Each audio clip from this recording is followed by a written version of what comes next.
ይስጥልኝ እንደምን አመሻችሁ የተከበራችሁ ተመልካቾቻችን። ሁለት ሰዓት ሆኗል። ከኢትዮጵያ ቴሌቪዥን የቲቪ 57 ዜናዎችን ይዘን ቀርበናል። አበይት ርዕሶቹን አስቀድማለሁ። ግብጽ በአባይ ወንዝ ላይ የምታስመዘግበውን የብቻ ተጠቃሚነት ፍላጎት በቀይ ባህር ላይ ለመድገም የምታደርገው ጥረት ከፍተኛ የአመክንዮና የዲፕሎማሲ ተቃርኖ ገጥሞታል።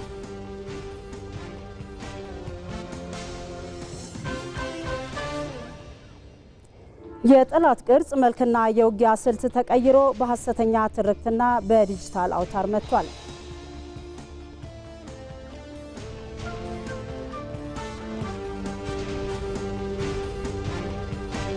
በታላቁ ሀገራዊ ምክክር ኢትዮጵያውያን ተመካካሪዎች እያደረጉት ያለው ምክክር በመደማመጥና በመግባባት ላይ ተመስርቶ እየተካሄደ ይገኛል አለ የሀገራዊ ምክክር ኮሚሽን።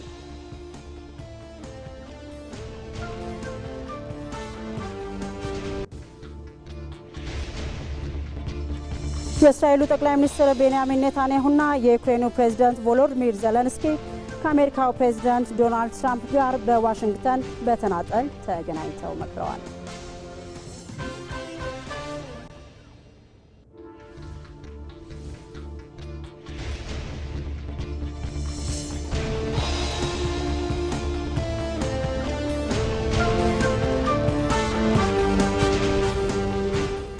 ከኢቲቪ 57 ዜናዎች ጋር አልጋነሽ ተካነኝ አብራችን ቆዩ።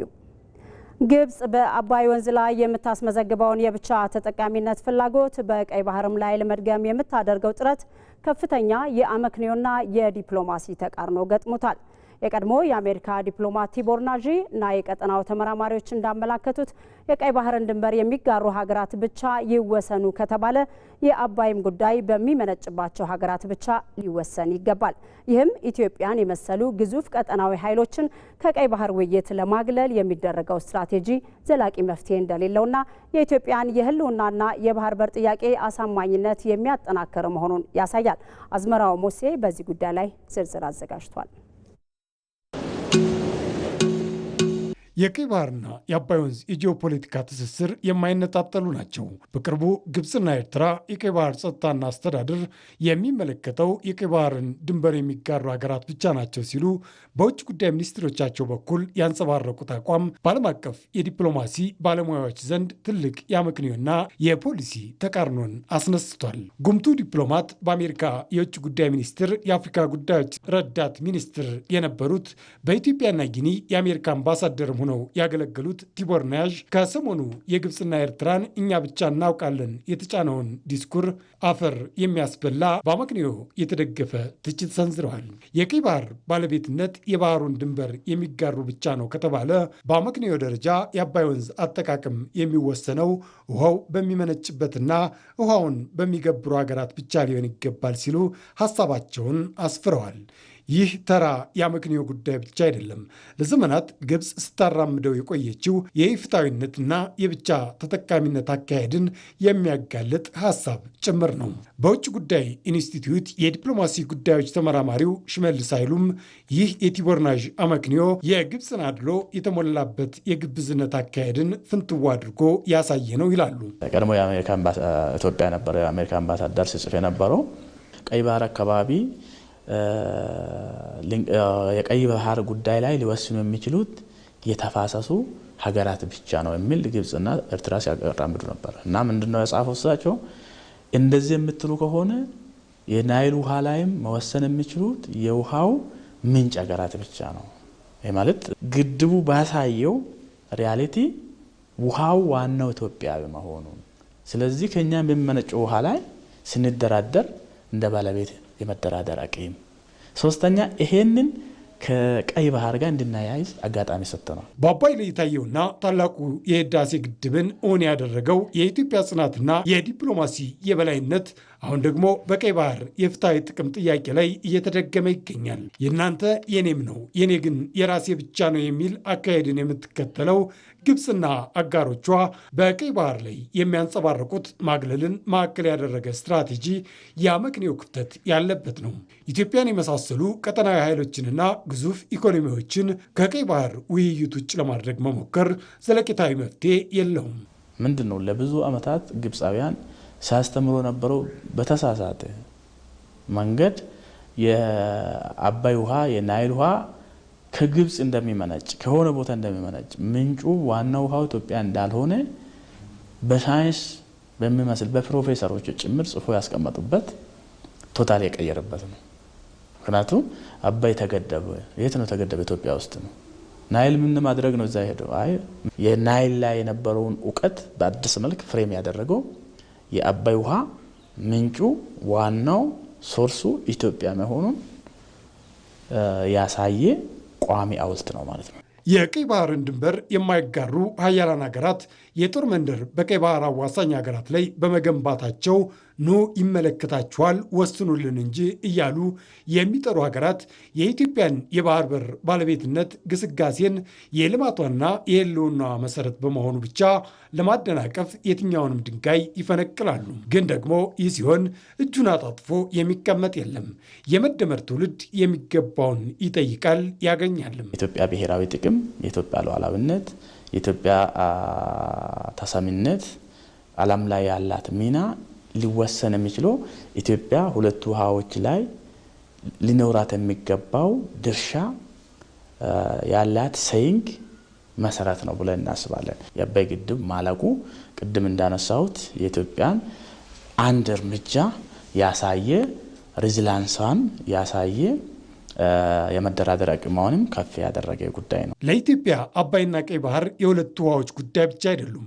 የሕልውና የብሔራዊ ጥቅምና የዘላቂ እድገት የማይነጣጠሉ መሰረቶች ናቸው። ኢትዮጵያ የአባይ ወንዝ ዋነኛ ምንጭና ገባሪ በመሆኗ ውሃውን የማልማት መብቷን ልትከለከል እንደማትችል ሁሉ በግዙፉ የሕዝብ ቁጥሯና በምስራቅ አፍሪካ ባላት የኢኮኖሚ አቅም ምክንያት ከቀይ ባህር ተፈጥሯዊና ታሪካዊ ትስስሯ ልትገለል አትችልም። ይህን ግዙፍ ኢኮኖሚ ይዛ ይህንን ግዙፍ ሕዝብ ይዘው ኢትዮጵያ ወደፊትም ደግሞ ከዚህ በላይ ማደግ እፈልጋለሁ የምትል ሀገር ራሷን የሆነው አክሰስ የሌላት ቅድም ባነሳ ነው ልክ እኛን ከቦ ያለ ጎረቤቶቻችን በተለያየ ፍራግመንቴሽን ውስጥ ያሉት ሀገራት በእነዚህ ተከብን አክሰስ ሳይኖረን እንደ ሀገር ጠንካራ ሆኖ መውጣት ቀርቶ ቫያቢሊቲ ራሱ የሉዓላዊነታችን ራሱ መቆየታችን ራሱ ጥያቄ ውስጥ ነው። ኢትዮጵያ የአባይን ውሃ ለኃይልና ለልማት መዋሏ እንዲሁም ወደ ቀይ ባህር የሚወስዳት ህጋዊና ፍትሐዊ የባህር በር ጥያቄዋ አንዱ የሌላው ማሟያ እንጂ የተነጠሉ አይደሉም። ትላንት ድንበር ጥሶ በመሳሪያ የሚመጣን ጠላት ማወቅ ቀላል ነበረ። ዛሬ የጠላት ቅርጽ፣ መልክና የውጊያ ስልት ሙሉ በሙሉ ተቀይሯል። የዛሬው ጦር ሜዳ የት ነው ያለው? መሳሪያው ታንክና መድፍ ወይስ ሐሰተኛ ትርክትና የዲጂታል አውታር? ተከታዩ የብስራት መለሰ ትንታኔ ምላሽ አለው። ታዋቂው ቻይናዊ የጦር ስትራቴጂስት ሰንዞ በዓለም አቀፍ ደረጃ በሚታወቀው ዲ አርት ኦፍ ዋር መጽሐፍ እንዲህ ይላል። ጠላትህንና ራስን በሚገባ ካወቅ 100 ውጊያዎች ውስጥ እንኳ ብትገባ አደጋ ላይ አትወድቅም። ትናንት ድንበር ጥሶ በመሳሪያ የሚመጣን ጠላት ማወቅ ቀላል ነበር። ዛሬ የጠላት ቅርጽ፣ መልክና የውጊያ ስልት ሙሉ በሙሉ ተቀይሯል። የዛሬው ጦር ሜዳ የት ነው ያለው? ጠላታችንስ ማን ነው? መሳሪያው ታንክና መድፍ ወይስ ሐሰተኛ ትርክትና የዲጂታል አውታር? አብረን እንመልከተው።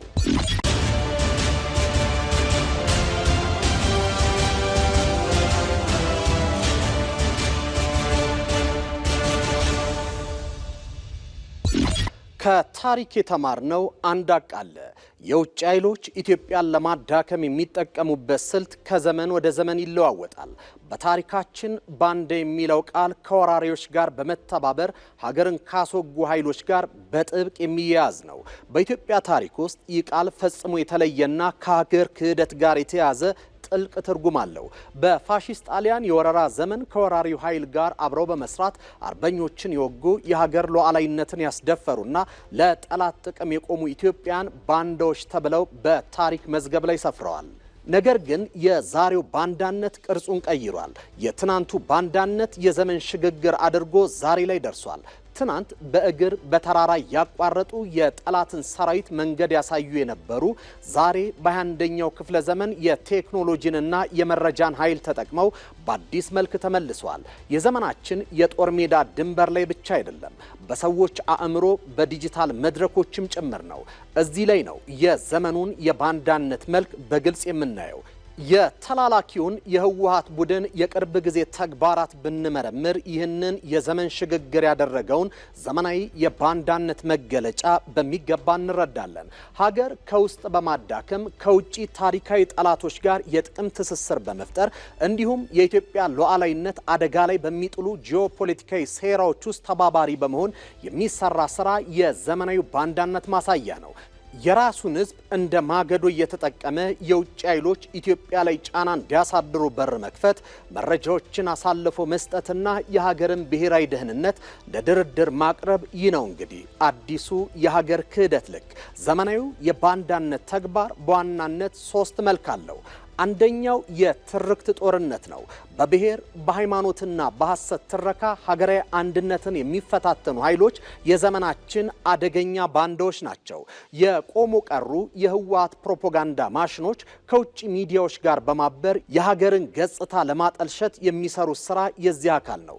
ሁለተኛው የኢኮኖሚ አሻጥር ነው። ታላላቅ የልማት ፕሮጀክቶች ዓለም አቀፍ ድጋፍ እንዳያገኙ ሀገራችን በኢኮኖሚ ጫናና በጥገኝነት ውስጥ እንድትቆይ ከውጭ ኃይሎች ጋር በተለያዩ መንገዶች መተባበር ነው። ስግብግቡ የህወሓት ቡድን ከውጭ ኃይሎች ጋር በመተባበር ሀገራችንን በመክሰስ ዓለም አቀፍ ድጋፍ እንዳታገኝ የኢኮኖሚ አሻጥር በመስራት የባንዳነት ጥጉን እያስመሰከረ ይገኛል። ሶስተኛው ሀገራዊ ተቋማትን ማዳከም ነው። አንዳንዶች ከውጭ ኃይሎች የገንዘብና የትጥቅ ድጋፍ በመቀበል የራሳቸውን ሀገር መሰረተ ልማትና ሰላም እንዲናጋ ይሰራሉ። አሁንም ይህ ተላላኪ የህወሓት ቡድን የሀገር ውስጥ ግብረ አበሮች ያላቸውን በኦሮሚያና በአማራ ክልል የሚንቀሳቀሱ ጥቂት የታጠቁ ቡድኖች ጋር በመናበብ ሀገራዊ ተቋማትን ከውስጥ ሆነው ለማዳከምና የሀገርን ህልውና አደጋ ላይ ለመጣል የቁም ቅዠት ውስጥ ገብተው ይዳክራሉ። ሆኖም የኢትዮጵያ ታሪክና የጦርነት የፈተና ታሪክ ብቻ ሳይሆን የመቋቋምና የመነሳት ታሪክ ጭምር ነው። ታሪክ ደጋግሞ እንደሚያስተምረን የኢትዮጵያ ትልቁ ፈተና ሁል ጊዜ ከውጭ የመጣው ጫና ብቻ አይደለም። ይልቁንም የውስጥ እንደ ቆሞ ቀሩ የህወሓት ቡድን አይነት ባንዳነትን ይበቃል አለማለታችን ነው። ስለዚህም የኢትዮጵያ ህልውናና ቀጣይነት የሚወሰነው በልጆቿ የውስጥ አንድነትና የጋራ ንቅናቄ ነው። በ21ኛው ክፍለ ዘመን ሀገር የሚጠበቀው በመድፍና ጠመንጃ ብቻ ሳይሆን በመረጃ ንቃት፣ በእውቀት፣ በመተማመንና የጋራ ሀገራዊ ራዕይን አጥብቆ በመያዝ ነው። ታላቁ የነጻነት ታጋይ ኔልሰን ማንዴላ በአንድ ወቅት እንዲህ ብለው ነበር፣ አንድነት የሌለው ህዝብ ራሱን በራሱ እንደሚያጠፋ ጦር ነው። እኛም የህዝቦቻችንን ብዝሃነት እንደ ውበትና ያልተሰበረ ጥንካሬ አድርገን በመያዝ ከዘመናዊው የባንዳነት ፈተና መሻገር ይኖርብናል። ኢትዮጵያ ታሪካዊ ፈተናዎቿን ሁሉ በጽናት አልፋ አሁንም የዘመኑን ውስብስብ ሸረሪት ድር በጣጥሳ ሳትበገርና ሳታነክስ በልጆቿ አንድነት ወደፊት መጓዟን ትቀጥላለች። ቁሞ ቀሩ ህወሓት ሲፈጠር ጀምሮ እስካሁን ድረስ በሀገር ክህደትና በፖለቲካ አሻጥር የኖረ ነው። የቁሞ ቀሩ ህወሓት መለያው ገና በትግሉ የጀመረው እኔ ካልመራው ሀገር ትፍረስ የሚል የስልጣን ስግብግብነት ነው። ይመራደም ዝርዝር አለው። ለነሱ ህዝብ ሰላም ውሎ አደረ ማለት የህልውና ስጋታቸው ነው። በቁሞ ቀሩ ህወሓት ቤት የሀገር እድገትና የህዝብ ኑሮ መቀየር ብሎ ነገር ግድ አይሰጣቸውም። ጦርነትና ግጭት መገለጫው፣ ሴራና ተንኮል ደግሞ የፖለቲካ ኦክስጅናቸው ነው። ይሄ እንደዚህ ያሉ ሰዎች ለኔ እኮ ጋኔን ማለት ጋኔን የሚባል እኔ አላውቅም። እንደዚህ ያሉ ግን በየትውልዱ የሚከሰቱ አጋንንት ናቸው። በህዝብ የሚጨክኑ ማለት ነው። መሐላቸውን ቅርጥም የሚያረጉ ከተወለደበት የጫካ ዘመን ጀምሮ የቆመለት ዓላማ የህዝቦችን አንድነት ማጠናከር ሳይሆን አንዱን ወገን ከሌላው በማጋጨት የራሱን የስልጣን ዕድሜ ማራዘም ነበር።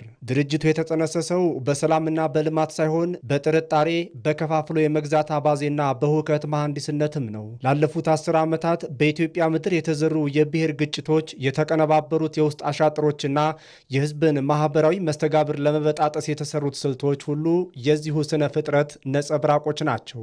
ማንኛውንም የተለየ ሐሳብ የሚያራምድ ወይም የመሪነቱን ቦታ ሊገዳደር የሚችል ግለሰብ ጸረ ሕዝብ፣ የመደብ ጥላት ወይም ከሃዲ የሚል ስም የመስጠት አሻጥር ህወሓት ተክኖበታል። እንዴት ሴራ እንኳን አይቀየርም እንዴ? ሴራ የፖለቲካ ሴራ እኮ ይቀየራል። ልክ እንደባለፈው ተመሳሳይ እኮ ነው ያለው። አዲስ ነገር የለማ። ተመሳሳይ ሴራ እኮ ነው። የባለፈውን ሴራ ተመሳሳይ ሴራ። አንድ ጠላት ሰይምለታለህ። ጠላት ነው ካልከው አጥፋው ነው አይደለ? ስለዚህ የኛ ጠላት ነው እንዳይሉ የህዝብ ጠላት ነው። ልክ እንደባለፈው ይሄድንበት። በተለይም በ1977 አስከፊ ረሃብ ወቅት ለተራበው ህዝብ የመጣውን እርዳታ ለጦር መሳሪያ መግዣና ለድርጅቱ ማጠናከሪያነት እንዲውል የተደረገበት ስልት በዓለም አቀፍ ደረጃ ጭምር የተወገዘ ትልቅ የሚስጢርና ያሻጥር ምዕራፍ ሆኖ በታሪክ ተመዝግቧል።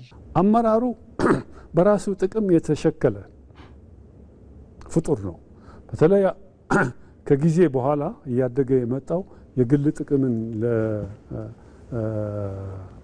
ለመጠበቅ በተለይ ከማለዲት ምስረታ ጋር ተያይዞ በ1977 ዓመተ ምህረት ማለት ነው አመራሩ በግሉ ጥቅም ብቻ እና በስልጣን ብቻ ያተኮረ ቡድን ነው።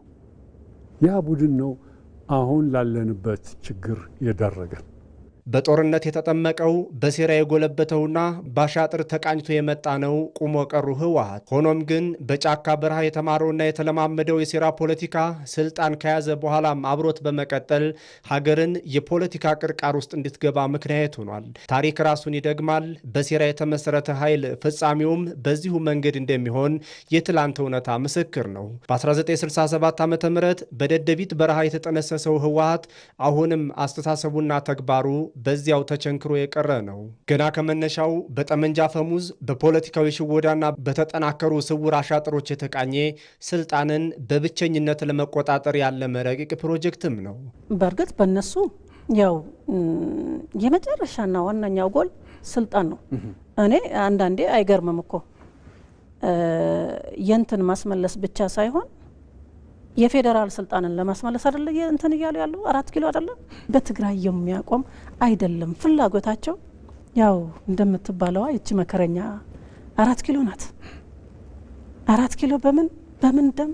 በወጣቱ ደም። የቁሞ ቀሩ ህወሓት መለያው ገና በጠዋቱ የጀመረው እኔ ካልመራሁት ባይነቱ ነው። ታሪክ የማይታበል ምስክር ይሆናል። በህወሓት በትግል ስም የተዘራው የሴራና ያሻጥር ዘር ዛሬም ሀገርን እያደማ ያለ መርዛማ ፍሬ አፍርቷል።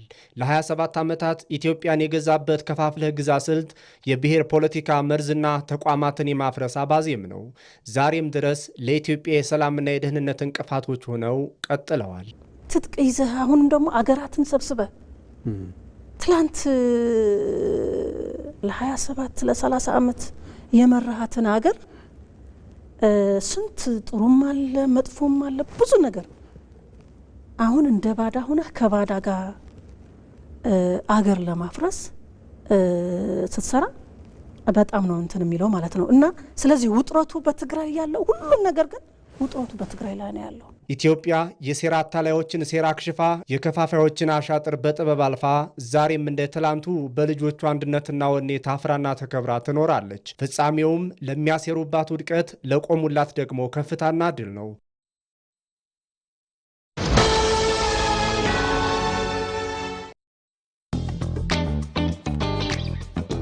ሚሚዬ ብር ልኬልሻለሁ ብላኝ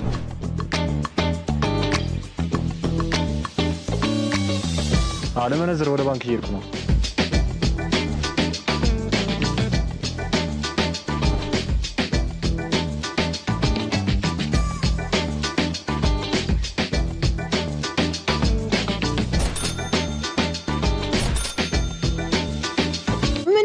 ሁሉ ብር የኔ ልጅ የሲቢ ብቻ ነው። ከውጭ ሀገራት በኢትዮ ዳይሬክት፣ ካሽኮ፣ ሲቢ ኮኔክት እና በሌሎችም ዲጂታል የገንዘብ ማስተላለፊያዎች ቀጥታ ወደ ሂሳቡ ሲላክሎት እንዲሁም ከባንካችን ጋር በሚሰሩ የውጭ ሐዋላ አስተላላፊ ድርጅቶች በኩል የተላከሉትን ገንዘብ ሲቀበሉ በዕለታዊ የውጭ ምንዛሬ መሸጫ ተመን መንዝረን ዳጎስ ያለ ተጨማሪ ጉርሻ እናበረክትሎታለን። በእጁ የሚገኝ የውጭ ሀገር ገንዘብ በባንካችን ሲመነዝሩ በጉርሻው ይደሰታሉ። በባንካችን ያስልኩ፣ በባንካችን ይመንዝሩ፣ የበለጠ ያገኙ። የኢትዮጵያ ንግድ ባንክ ሁሌም የሚተማመኑበት ባንክ።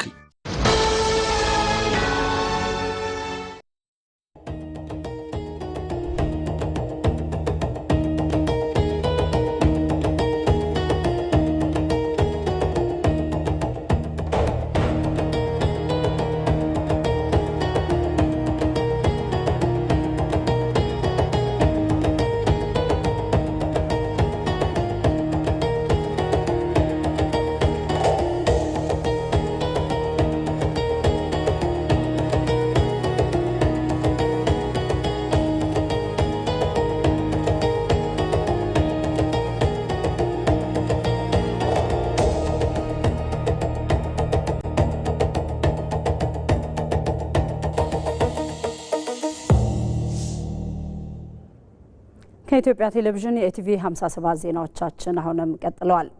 በታላቁ ሀገራዊ ምክክር ኢትዮጵያውያን ተመካካሪዎች እያደረጉት ያለው ምክክር በመደማመጥና በመግባባት ላይ ተመስርቶ እየተካሄደ ይገኛል።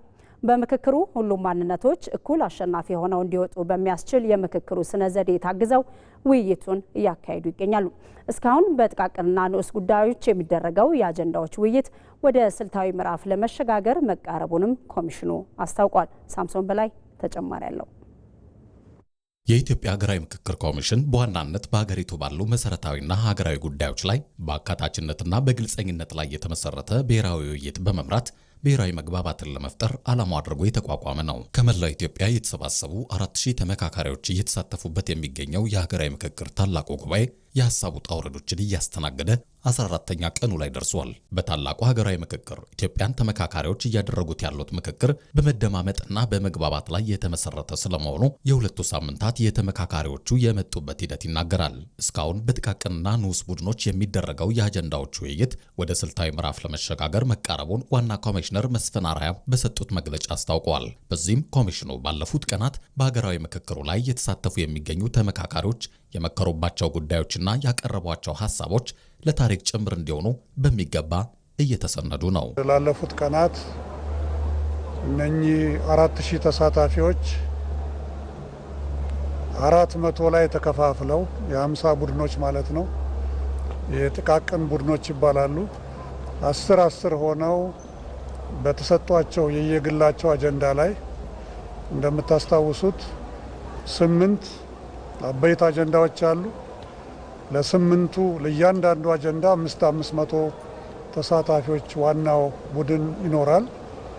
ያ ወደ 250 ወደ 50 ወርዶ 50ዎቹ እንደገና 5 ላይ ተከፋፍለው በጣም ወሳኝ የሆነ ከመታወቅ ጋር ውይይት ሲያደርጉ ከቆዩ በኋላ እያንዳንዳቸው 10 ወደሚቀጥለው ለ50ው ቡድን አቅርበው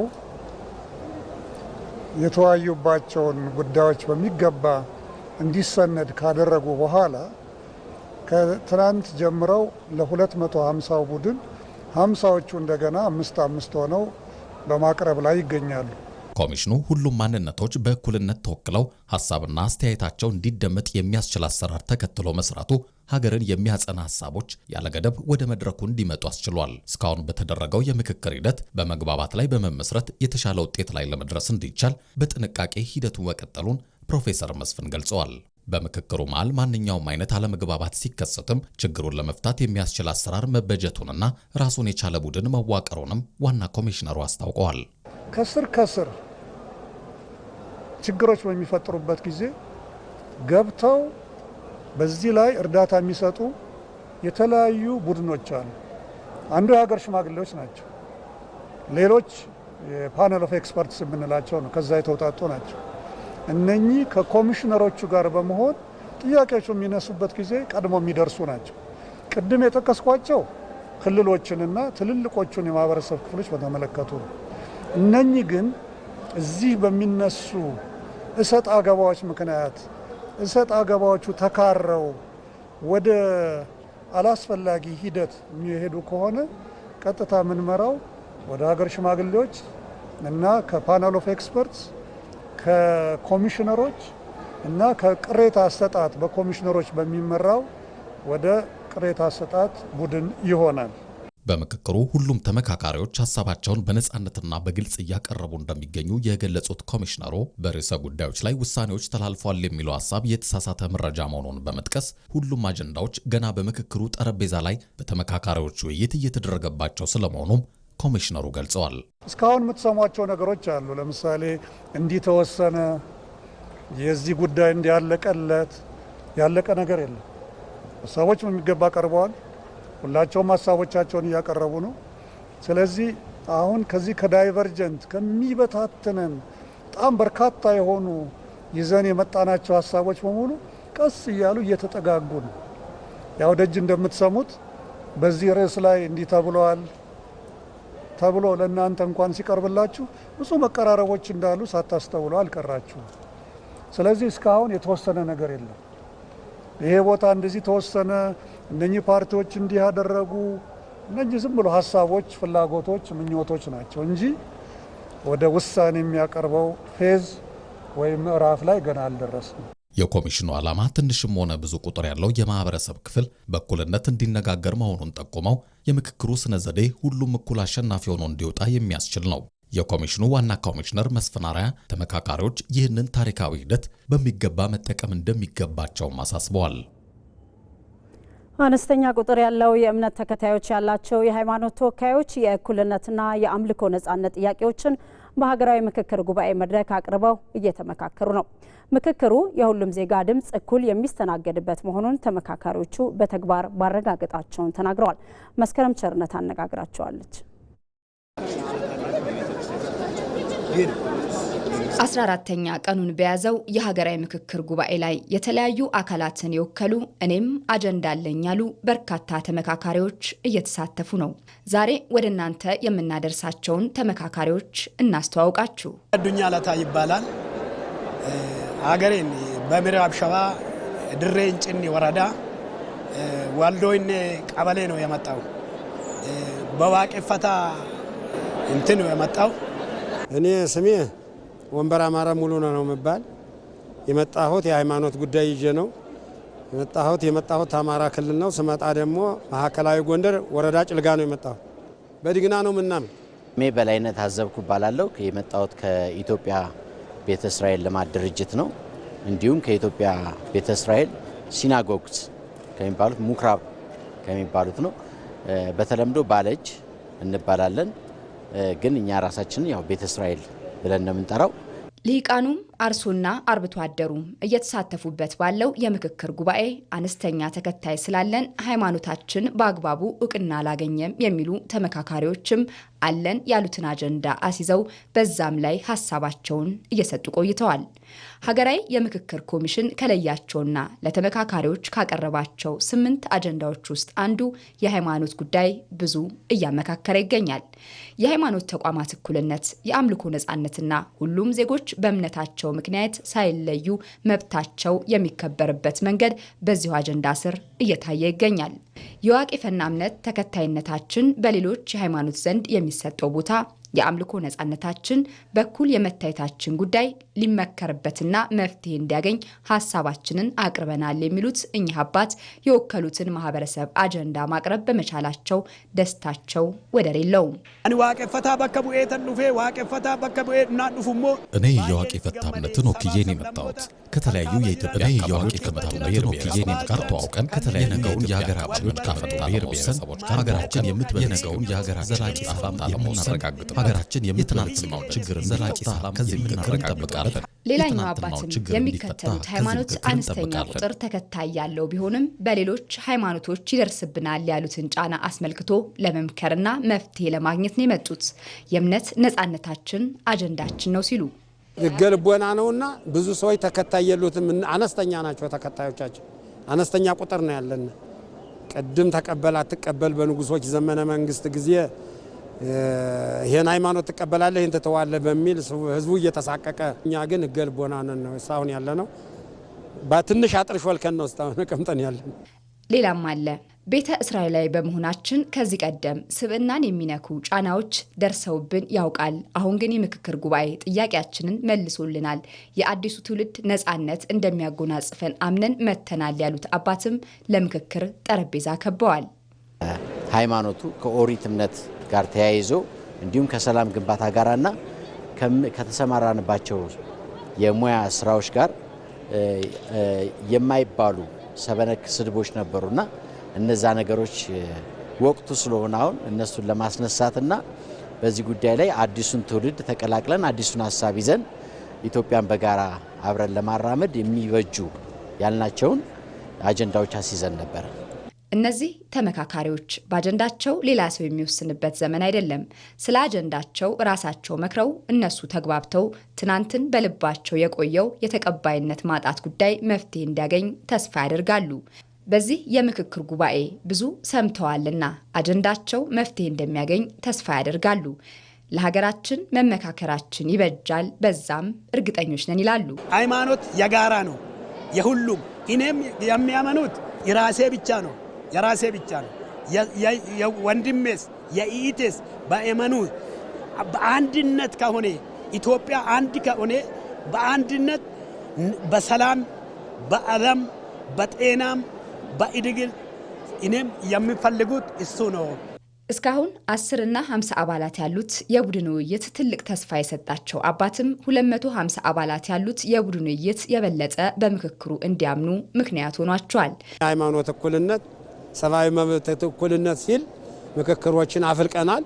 እንደዚህ ሆነን ነው የተበደልን ያለ ነው ብለን 10 በ10 ስንወያይ እንደገና ለ50 በ50ው ተጠቃሏል። አሁን በ250 ነው ምን እንትነው ውጤቱ በተባለው ልክ ተሄደ አመርቂ ነው ብዬ አስባለሁ። መመካከራችን ብቸኛ መፍትሄ እንደሆነ እንዳምን አድርጎኛል ባይ ናቸው። እኚህ አባትም የምክክር ጉባኤው የራሳቸውን ቁስል ብቻ ማሰብ እንዲያቆሙ ትምህርት እንዲሆናቸው ያነሳሉ። የሀገራዊ ምክክር ኮሚሽን ገለልተኝነቱን የሚያረጋግጡ ተጨባጭ ስራዎችን አከናውኗል። በመግባባት ሀገር እንድትገነባ የማይፈልጉ የጥፋት ኃይሎች ግን ሀሰተኛ መረጃዎችን በስፋት ሲያሰራጩ ተስተውሏል። ሙሉ ግርማይ በዚህ ጉዳይ ላይ ዝርዝር አዘጋጅተዋል። 4000 ኢትዮጵያውያን ከሁሉም የኢትዮጵያ ማዕዘናት በአንድ ጥላ ስር ተሰባስበው ከመምከራቸው አስቀድሞ ውጣ ወረድ የበዛበት ፈታኝ ሂደቶቹ እንዲሁ በቀላሉ የሚታዩ አልነበረም።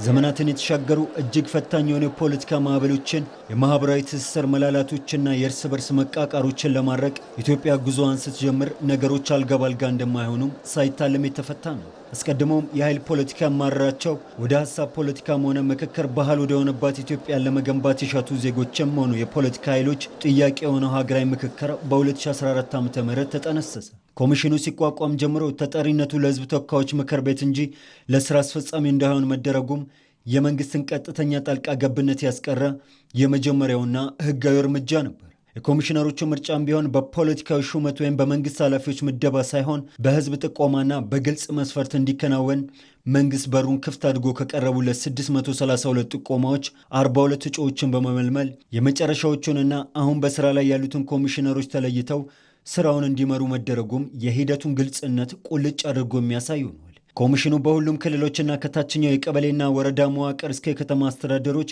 ከ200 ሺህ በላይ ዜጎችን አሳትፎ ለዋናው ሀገራዊ ጉባኤ 4000 ተመካካሪዎችና አጀንዳዎችን የለየበት መንገድም ሂደቱ ገለልተኝነቱን ያረጋገጠ ነበር። ኮሚሽኑ የአጀንዳ ማሰባሰብ ምዕራፍ ላይ ራሱ ባዘጋጀው ፍኖተ ካርታ ተመርቶ ህዝቡ በነፃነት የፈለገውን አንገብጋቢ ጉዳይ እንዲያነሳም አስችሏል። ያለ ፖለቲካዊ ቅድመ ሁኔታ የተደረገ የሎጂስቲክስና የፋይናንስ ድጋፍም በእጅጉ ይነሳል። ታዲያ እንዲህ ያለው ሂደት የኮሚሽኑን ገለልተኝነት ሊያረጋግጡ የሚችሉ ተጨባጭ ስራዎቹ መካከል ተጠቃሽ ናቸው። የምክክር ሂደቱ ከጅምሩ አንስቶ ግልጽ፣ ገለልተኛና አሳታፊ በሆነ አሰራር እንዲመራ ተደርገዋል።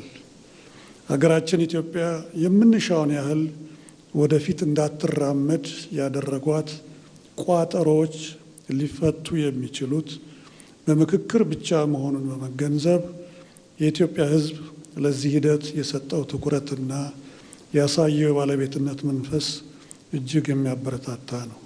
ይሁንና ይህ አድናቆት የተቸረው የሀገራዊ ምክክር ሂደት ወደ ወሳኙ የምክክር ጉባኤ ሲሸጋገር በዚህ እጅግ አስደናቂ ሚዛናዊና አካታች ታሪካዊ ክስተት ውስጥ የኢትዮጵያን ሰላም የማይሹ በውይይትና በመግባባት ሀገር እንድትገነባ የማይፈልጉ የጥፋት ኃይሎች ግን እጃቸው ረዝሞ መታየቱ የኢትዮጵያን መልካም የማይሹ ግብር ሆኖ መገለጡ አልቀረም። እነዚህ ኃይሎች የህዝቡን የሰላም ጥማት ማየት ስለሚያሳውራቸው ወደ ስነ ልቦናዊና የመረጃ ጦርነት ተሸጋግረዋል። አሁን ላይ በስፋት እየተነሱ ያሉ የሐሰት ትርክቶች ሂደቱን ከማጥላላት ባለፈ ምንም አይነት የመሬት እውነት የሌላቸው ህዝብን ለማደናገር የተቀነባበሩና ምክክሩን ከመሰረቱ ያለመፈለግ አባዜ የወለዳቸው ናቸው። የጥፋት ኃይሎቹ ዋነኛ መሳሪያ የተሳሳተ መረጃን እንደ መርዝ በመርጨት የህዝብን አእምሮ መበከል፣ የጋራ ተስፋን ማጨለምና በህዝቦች መካከል ጥርጣሬ መዝራት ነው። በዲሞክራሲያዊ መንገድ ከህዝብ የተወከሉ ዜጎች በ8 አጀንዳዎች ላይ መክረው ወደ ሀገራዊ መግባባት ለማምራት ግን ቆርጠው ተነስተዋል። የነበሩ ስብራቶች የሚጠገኑበት ሁኔታ የሚፈጠርበት መድረክ ነው ማለት ነው። ዛሬ የጠቅላላ የኢትዮጵያ ህዝቦች ተሰባሰቡና ስለ ችግራችሁ፣ ስለ ሁኔታችሁ ተወያዩ በማለቱ ራሱ ይሄ የማይገኘው እድል ነው። በሀገራዊ ምክክር ሂደት ላይ ከ85 በመቶ በላይ የሆኑ ፖለቲካ ፓርቲዎች በምክክሩ ተሳታፊ ሆነዋል። ይሁንና የምክክር ጉባኤ ከተጀመረ በኋላ ከዚህ ቀደም ያልተሳተፉ የፖለቲካ ፓርቲዎች በተመካካሪነት ወደ መድረኩ መምጣታቸውም የምክክሩን አሳታፊነት በጉልህ ያሳየ ነው። የሀገራዊ ምክክር ሂደቱ እየተዋጣለት መሆኑን ስናስተውል ብዙዎች ወደ ሀገራዊ ምክክር ኮሚሽኑ መጥተዋል። ከአሁን በፊት ከሀገራዊ ምክክር ኮሚሽኑ ጋር ያልሰሩ ፖለቲካ ፓርቲዎች መጥተዋል። በጣም ደስ ብሎናል። የሀገራዊ ምክክር ኮሚሽን በማንኛውም የፖለቲካ ኃይል ተጽዕኖ ስር ሳይወድቅ ሚዛናዊና ፍትሐዊ ምክክር መድረክ ሂደቶችን አልፎ ለታላቁ ጉባኤ በቅቷል። በአሁኑ ሰዓት በምክክር አዳራሾች ውስጥ ከሁሉም የኢትዮጵያ ክፍሎች፣ ተቋማት፣ ማህበራትና የፖለቲካ ኃይሎች የተወከሉ ዜጎች በነፃነት እየተሳተፉ ይገኛል። በየአዳራሹ የሚታየው እውነተኛ ምስል የሀሳብ ብዝሃነትን ሙሉ በሙሉ ያስተናገደ የዲሞክራሲና የነፃነት አውድማ መሆኑን ነው። የሆነው ሳለ የተለያዩ የፖለቲካ ሀሳቦች በሰላማዊ ጠረጴዛ ዙሪያ ሲንሸራሸሩ ማየት የማይፈልጉና ሀገራዊ ምክክሩን ለማጨናገፍ የወጠኑ ኃይሎች ርካሽ ፕሮፓጋንዳ መንዛታቸው የዕለት ተዕለት ስራቸው አድርገውታል። ኮሚሽኑ የተሰጠውን ኃላፊነት ለመወጣት ግን እስካሁኑ እንደመጣበት ሁሉ ነፃነቱን ጠብቆ ሁሉም ኢትዮጵያዊ የተወከለበትን ታላቁን ምክክር ዳር በማድረስ ጫፍ ላይ ደርሷል። በዚህም ኢትዮጵያ የችግር ቋጠሮቿን ፈታ ወደ አስተማማኝ ሰላምና ልማቷ ተመልሳ ለሁሉም የምትመች ሀገር የማዋለዱ ሂደት የዚህ ግብ ማሳረጊያ ይሆናል። ኢትዮጵያ ተላላኪዎች የሚያሴሩባትን አውዳሚ ወጥመድ በጥበብ እያከሸፈች በልጆቿ የጋራ ሀገር ግንባታ ምዕራፍ ላይ ትገኛለች።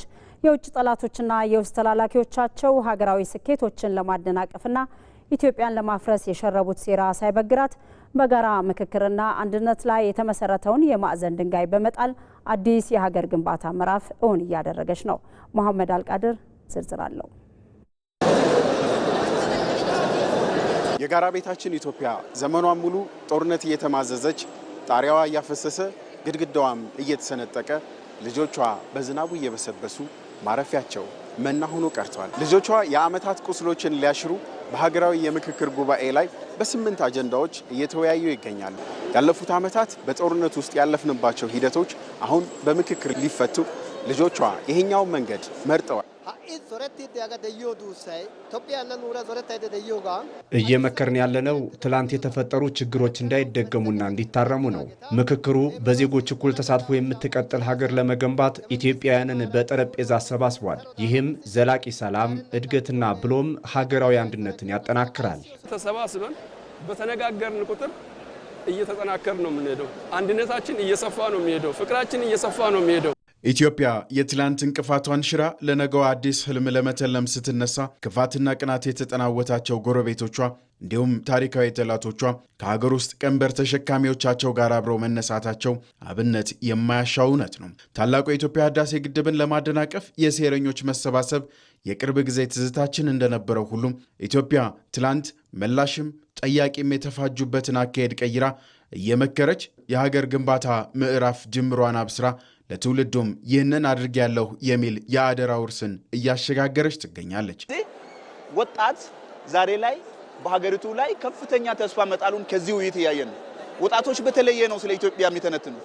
ወጣቶች በተለየ ነው ስለ ኢትዮጵያ ነገን ለመገንባት እያነሱ ያሉት ነገር ደስ የሚል ነውና ወጣቱ አንድ ተስፋ ጥሏል። አሁን ያለውን የኢትዮጵያን የፖለቲካ ምህዳሩን ከተጠቀመ እቺን ሀገር በአፍሪካ ታላቂቷን ኢትዮጵያ መገንባት የሚችልበት እድል በእጁ ነው ያለው። ይሄ ከአካታችነት አንፃር በጣም የላቀ ነው ብዬ አስባለሁ። ዳሰነች ኦሞራቴ ኬንያ ጠረፍ ድረስ ተሄዶ አጀንዳ መጥቷል። የቀላል ነገር አይደለም። በጦርነትና ግጭት ቀጠናዎቹ ውስጥ ተሄዶ ሀሳብ መምጣት ችለዋል። ይሄ አሳታፊና አካታችነቱን በበለጠ ያሳየናልና እኔ እንደ ትውልድ ትልቅ ነገር አሻገርንለት በትውልድ ቅብብሎች ካል ይሄን የምክክር ጉባኤ ሰነድ ነው ብዬ ነው የማምነው። ስለዚህ በጣም ነው እኔ ፕራውድ ማደርገው። እኔ ያልተከልኩት አይጸድቅም ያሉ ጥቂቶች አሁን ከቁጭት ወደ መፍትሄና መነጋገር የተሸጋገሩትን ይወርፋሉ፣ ከሚዛናዊነት ልኬትም በእጅጉ ይወርዳሉ። እውነቱ ግን ኢትዮጵያውያን እዚህ የተሰበሰቡት ለመንደር ተራ ሀሳቦች ሳይሆን ሀገርን ለሚያልቀው አሻጋሪው መንገድ ነው። እኛ የመጣ ነው እዚህ ጋር እኮ ስለ ኢትዮጵያ ጣፋንታ ከፍ ላለችው ኢትዮጵያ ምክር ሀሳቦችን ለማዋጣት ነው ይመጣል። ለመወሰን አልመጣል። ግን ማህበራዊ ሚዲያ ላይ ማለት ወርዶ ሰፈር እኔ ስለ ሰፈር ልወያይ አልመጣው። ኢትዮጵያን ከፍ የሚያደርግ ህብረ ብሔራዊነት ወንድማማችነትን አጉልቶ ሊያሳይ ያንተና የኔን መሀል ያለውን የሚያጠቡ ሀሳቦችን የመፍትሄ አቅጣጫዎችን ማሳየት ነው። ምክንያቱም በዘመኔ ወይ ተመስጋኝ ነኝ ወይ ተጠያቂ ነኝ። ከዚህ በፊት ስለ ቁጭቴ ነው የማወራው። ዛሬ ግን ኮሚሽኑ ቁጭ አድርጎ እንደ አንድ ኢትዮጵያዊ የኔን ድምጽ እያሰማልኝ ነው። በአግባቡ እያሰማው ነው። የማህበረሰብ ክፍል እያሰማው ነው። ያቺን ትልቋን ኢትዮጵያን ለመገንባት ዛሬ የምንጥለው መሰረት ወሳኝነት አለውና እባካችሁን ነገሮችን ሚዛናዊ በመሆን በማስተዋል ነገሮችን ጀጅ ለማድረግ እንሞክር። የተነጣጠሉ ሀሳቦችን ያሰባሰበው ደግሞም በዜጎች መካከል መቀራረብን የፈጠረው የምክክር ጉባኤ ኢትዮጵያውያንን እንደ ትላንቱ የጋራ አሻራቸውን በአድዋ አምሳል አስቀምጠው የመቻል ዳግም አብነት የሚሆኑበትን መንገድ ያስቀመጠ ነው።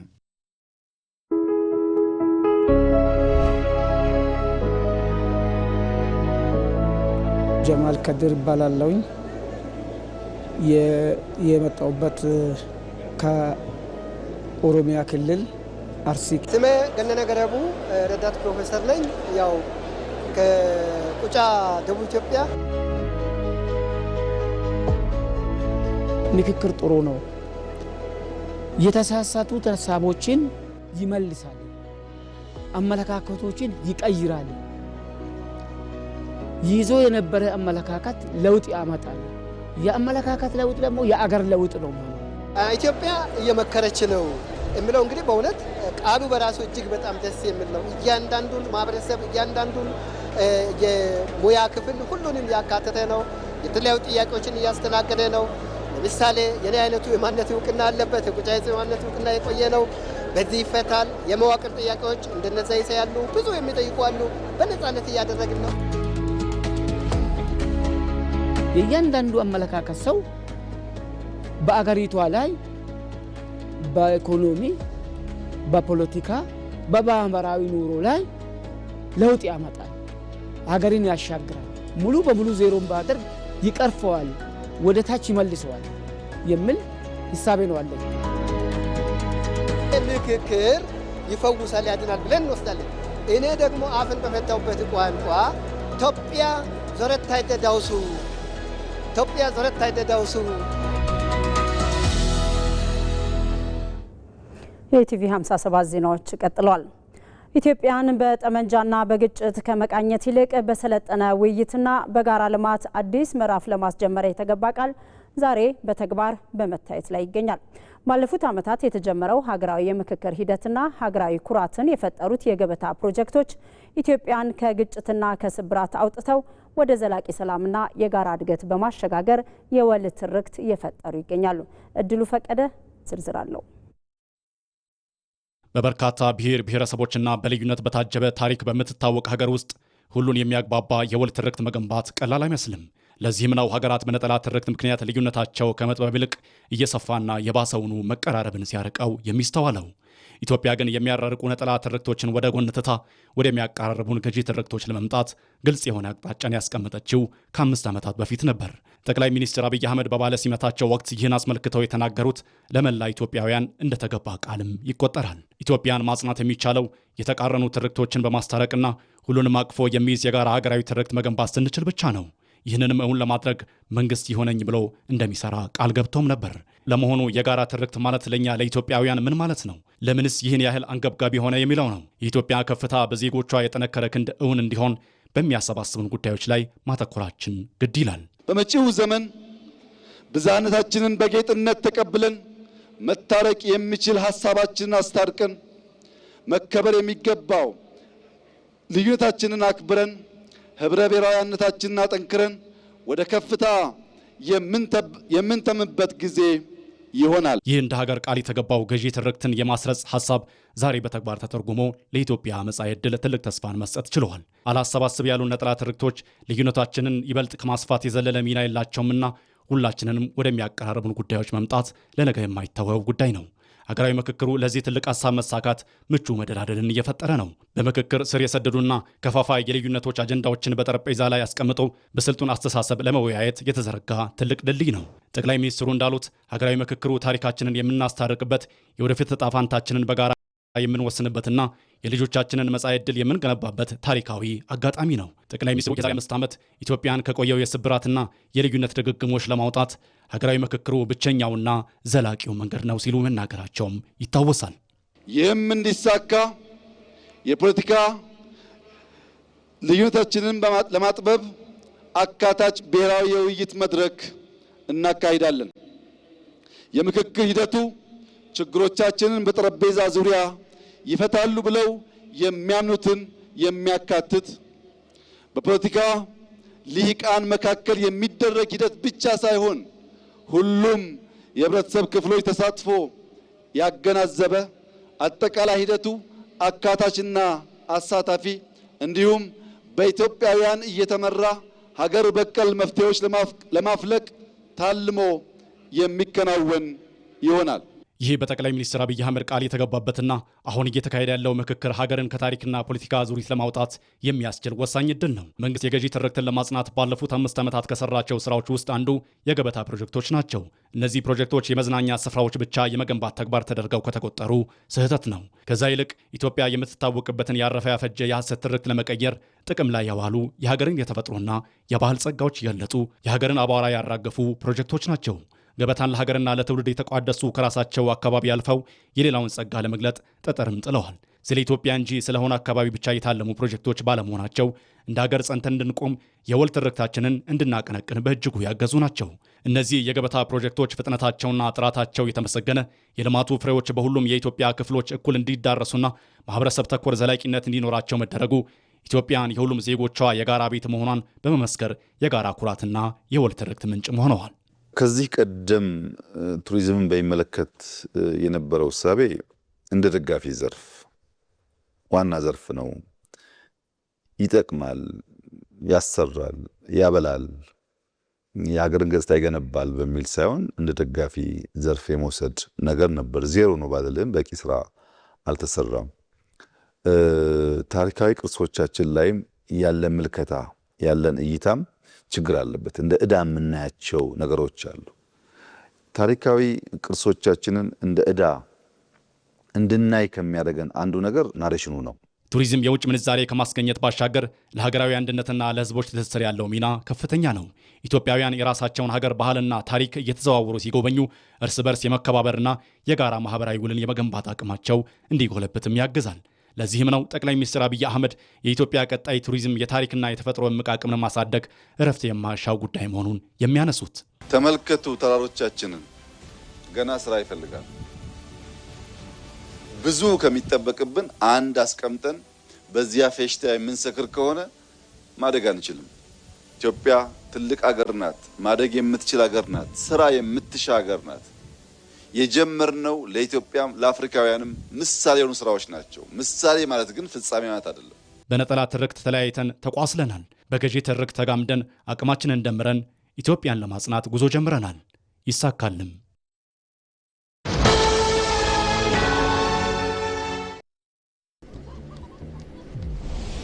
ለምን ነው መብራት ያልከፈተው? ያላላልኩም ነበር እንዴ? ስነ ስርዓት ይኑር እንጂ።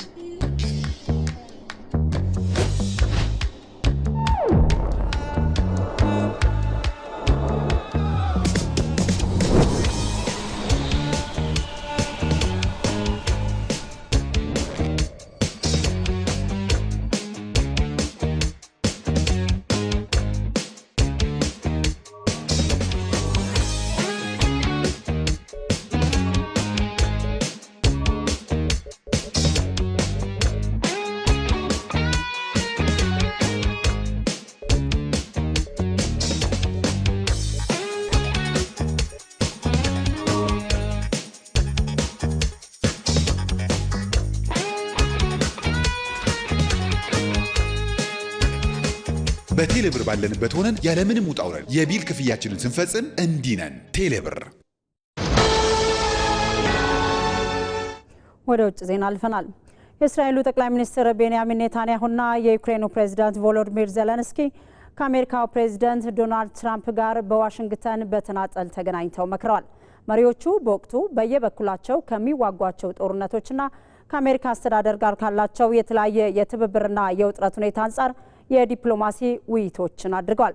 እስራኤልና አሜሪካ የቆየ ጠንካራ አጋርነት ቢኖራቸውም በኢራን ጦርነትና በድርድር ሂደቶች ዙሪያ በመሪዎቹ መካከል ውጥረት ተፈጥሮ ቆይቷል። ኔታንያሁም አዳዲስ መረጃዎችንና የደህንነት ስጋቶችን ለፕሬዝዳንት ትራምፕ ለማስገንዘብ ጥሯል። ዩክሬን ከሩሲያ ጋር እያደረገች ላለው ጦርነትም ፈጣን ዲፕሎማሲያዊ መፍትሄና የጦር መሳሪያ ድጋፍ ለማግኘት ዘለንስኪ ከትራምፕ ጋር መክረዋል። የመሪዎቹ ውይይት የተደረገው በዩክሬን መከላከያ በአየር መቃወሚያ ስርዓትና በሁለቱ ሀገራት መካከል ባለው የወደፊት ግንኙነት ላይ ነው። በዚህም የትብብር አጋርነትን ማስፋትና የረጅም ጊዜ የጸጥታ ዋስትና ማረጋገጥ ሌላው የውይይታቸው ጉዳይ መሆኑም ተጠቁሟል። ሩሲያ ሰሞኑን በዩክሬን ላይ የምታደርገውን የባሊስቲክ ሚሳኤል ጥቃቶችን አጠናክራ የቀጠለች ሲሆን ፕሬዚዳንት ዘለንስኪም የሚሳኤል መቃወሚያዎች በአስቸኳይ እንደሚያስፈልጓቸው ገልጸው ነበር። በዩክሬንና በመካከለኛው ምስራቅ ከተቀሰቀሱት ጦርነቶች በኋላ እነዚህ የአሜሪካ የአየር መከላከያ መቃወሚያዎች አቅርቦት በአሁኑ ጊዜ አነስተኛ ከመሆናቸውም በላይ አሜሪካና አጋሮቿ የራሳቸውን ብሔራዊ ደህንነት ለመጠበቅ ሲሉ ካላቸው ክምችት ላይ አሳልፈው ለመስጠት እንደሚቸገሩ ይታመናል። ይሁንና ስለ አሜሪካ ውሳኔ ወይም ዩክሬን ስለምታገኛቸው አማራጭ የአየር መከላከያ መሳሪያዎች ዝርዝር ጉዳይ እስካሁን አልተገለጸም። ተመልካቾቻችን ከኢትዮጵያ ቴሌቪዥን ሲተላለፍ የነበረው የማክሰኞ ምሽት የኢቲቪ 57 ዜናችን በዚህ መልኩ ተጠናቋል። አልጋነሽ ተካ ዜናዎቹን እያቀረብኩ ከእናንተ ጋር ቆይታ አድርጌያለሁ። ስለተከታተላችሁን አመሰግናለሁ።